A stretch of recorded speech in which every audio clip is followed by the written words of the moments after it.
पुराने समय की बात है। एक राज्य था जहां राजा विजेंद्र अपने मजाकिया स्वभाव और अजीब शौक के लिए मशहूर था। उनके महल में एक जादुई आईना था जो हर किसी की सच्चाई बता देता। राजा इसका इस्तेमाल दरबारियों की कमजोरियां उजागर करने और जनता का मनोरंजन करने में करते थे।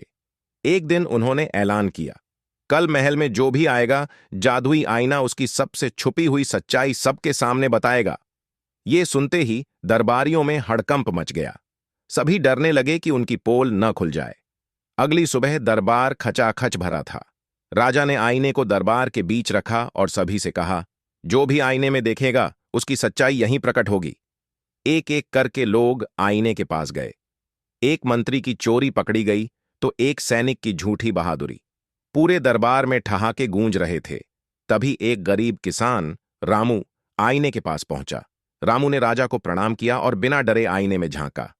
जादुई आईना बोला, रामू ईमानदार है।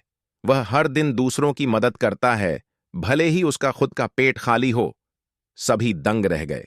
राजा का चेहरा गंभीर हो गया। तभी आईने ने अचानक राजा की ओर रुख किया। आईना बोला, अब राजा विजेंद्र की सच्चाई सामने आएगी। पूरे दरबार में सन्नाटा छा गया। आईना बोला, राजा खुद अपनी कमजोरियों को छुपाने के लिए दूसरों पर हंसते हैं। वह अपने डर से भाग रहे हैं। राजा का चेहरा शर्म से लाल हो गया। यह सुनकर उन्होंने ठहाका लगाया और बोले, यह आईना सचमुच जादुई है। इसने मेरी आंखें खोल दीं।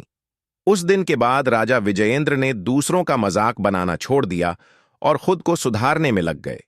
उन्होंने रामू को अपना सलाहकार बना लिया और आईने को महल के संग्रहालय में रख दिया। राज्य में खुशहाली लौट आई और राजा अपनी नई ईमानदारी के लिए याद किए जाने लगे।